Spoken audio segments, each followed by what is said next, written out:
অনেকেই উন্নত জীবনযাত্রা, নিরাপত্তা বা পেশার তাগিদে বিদেশে গিয়ে থাকার কথা ভাবেন। কিন্তু কোন দেশে গেলে সত্যি ভালো লাইফস্টাইল পাওয়া যেতে পারে? বিদেশে যেতে চাইছেন? তাহলে 2026 সালের সেরা দেশ কোনটি এবং কোন তালিকায় রয়েছে ভারত? চলুন দেখে নেই।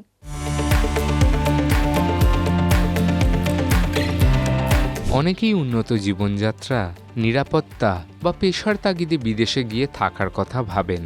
কিন্তু কোন দেশে গেলে সত্যিই ভালো লাইফস্টাইল পাওয়া যেতে পারে? এই নিয়েই সম্প্রতি প্রকাশ পেয়েছে রুমাভি গ্লোবাল রিলোকেশন ইন্ডেক্স 2026।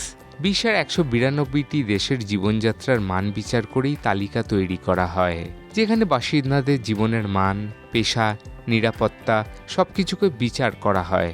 তার উপর ভিত্তি করে কোন কোন দেশে সবচেয়ে বেশি লোক রিলোকেট বা স্থানান্তর হয়েছে। 2026 সালে প্রকাশিত এই তালিকায় শীর্ষে রয়েছে ইউরোপের একটি ছোট্ট দেশ ইস্তোনিয়া, দ্বিতীয় স্থানে রয়েছে সিঙ্গাপুর এবং তৃতীয় স্থানে রয়েছে মালয়েশিয়া। এই তালিকা প্রকাশ করায় সাধারণত 24টি মানদণ্ডের উপর ভিত্তি করে: কর ব্যবস্থা, জীবনযাত্রার মান, স্বাস্থ্য পরিষেবা, নিরাপত্তা, স্টার্টআপ ইকোসিস্টেম, ব্যবসা বা চাকরির পরিবেশ, বসবাসের খরচ এবং নতুন দেশে সহজে মানিয়ে নেওয়ার পরিবেশ, সবকিছু মিলিয়েই র্যাঙ্কিং তৈরি করা হয়েছে। কোন দেশের কত স্কোর? এই র্যাঙ্কিংয়ে এস্তোনিয়ার স্কোর 72.8, যা তালিকার শীর্ষে রয়েছে। এর পরের স্থানে রয়েছে সিঙ্গাপুর, যার র্যাঙ্কিং 72.6, আর 72.0 স্কোর করে তৃতীয় স্থানে রয়েছে মালয়েশিয়া। এছাড়া প্রথম 10-এ রয়েছে আরও বেশ কয়েকটি দেশ।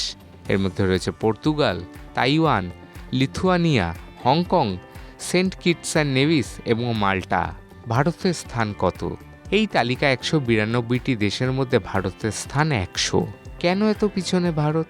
রুমাভি গ্লোবাল রিলোকেশন ইন্ডেক্স 2026 এর রিপোর্টে বলা হয়েছে, সাশ্রয়ী জীবনযাত্রা, তুলনামূলক কম বাড়ি ভাড়া এবং দ্রুত বাড়তে থাকা স্টার্টআপ ইকোসিস্টেম ভারতকে যেমন একদিকে উন্নত করেছে, তেমনি ব্যবসার সুযোগ, বিদেশি ইনভেস্টরদের বিনিয়োগ এবং পরিবেশ দূষণের মতো বিষয়গুলির জন্যই ভারত এই তালিকায় অনেকটাই পিছনের সারিতে রয়েছে।